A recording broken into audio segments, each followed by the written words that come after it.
এই যে তুমি, হ্যাঁ তোমাকেই বলছি। এই গরম গরম চিতই পিঠা দেখছো তো? একটা চেখে থাকো, মনটা এক বলে যাবে। চিতই পিঠা পারফেক্ট করতে গেলে একটা জিনিস মনে রাখতে হবে, এই পিঠে তাড়াহুড়ো করে বানানো যায় না। নমস্কার বন্ধুরা, আমি অপর্ণা। অপর্ণাস কিচেন ডায়েরি চ্যানেলে তোমাদের স্বাগত। প্রথমে আমি 300 গ্রাম আতপ চাল ঘন্টাখানেকের জন্য ভিজিয়ে রেখে ঘরে গুঁড়ো করে নিয়েছি। এই চিতই পিঠা করার জন্য চালের গুঁড়োটা মিহি হওয়া খুব প্রয়োজন, যেটা কিনা দোকানের চালের গুঁড়োতে একদমই পাওয়া যায় না। এরপর আমি চালের গুঁড়োটাকে চালনির সাহায্যে চেলে নেব। চালের গুঁড়ো চেলে নিলাম, এখনই শুরু হবে পিঠের আসল গল্প। দেখো চালের গুঁড়োটা কত সুন্দর মিহি হয়েছে। এরপর আমি ওই চালের গুঁড়োর মধ্যে দিয়ে দেবো স্বাদ মতো লবণ আর সামান্য একটু বেকিং পাউডার, বেকিং সোডা কিন্তু নয়। তারপর কুসুম গরম জল দিয়ে পিঠের ব্যাটারটা তৈরি করে নেব। দেখো একেবারে বেশি জল দিয়ে দিও না, অল্প অল্প করে জল দাও আর ব্যাটারটা গুলে ফেলো। ব্যাটারটা খুব বেশি ঘন হবে না, আবার একদম পাতলাও যেন না হয়। আচ্ছা জানো তো, পিঠেতে ব্যাটারগুলোটাই কিন্তু মেইন। ঠিক এরকম ঘনত্ব রাখতে হবে, যাতে হাতাটা তুললে হাতের গায়ে অল্প অল্প আস্তরণ লেগে থাকে।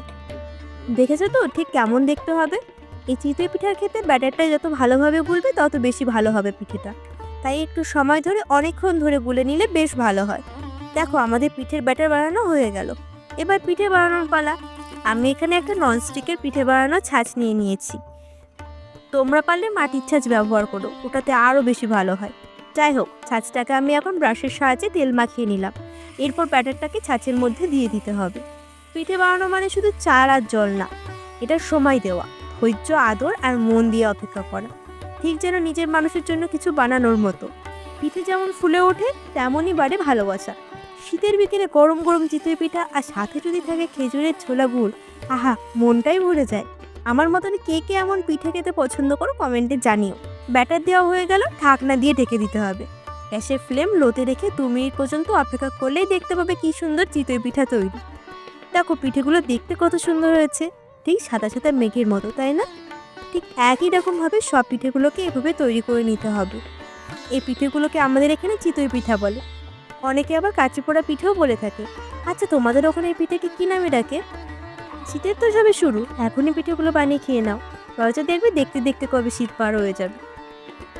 তুমি কি জানো, শীতের বিকেলে পিঠে বানানোর মধ্যে একটা আলাদাই মজা আছে। ঘরের ভেতর গরম গরম ভাব আর বাইরে কুয়াশা, সব মিলে শীতটা যেন আরও একটু বেশি ফেভারিট হয়ে যায়। পিঠেতে একটুখানি কামড় আর মুখে বলতে থাকে সেই নরম নরম স্বাদ। সত্যি বলো, শীতটা কি শুধু ঠান্ডার জন্য ভালো লাগে নাকি পিঠের জন্য? হুম। দেখো অবশেষে আমাদের পিঠে বানানো সম্পূর্ণ হলো। এবার সবাই বাটি নিয়ে চলে আসো, পরিবেশন করে দিই। গরম গরম ফুলকো ফুলকো চিতই পিঠা আর খেজুরের ঝোলা গুড়, মারাত্মক কম্বিনেশন না? এই পিঠেটা কিন্তু আমার কাছে দুর্দান্ত লেগেছে। তোমাদের কেমন লাগলো কমেন্টে জানিও। আর হ্যাঁ, লাইক কমেন্ট শেয়ার করতে যেন মোটেই ভুলো না। দেখা হচ্ছে নেক্সট ভিডিওতে। এখনকার মতো টাটা।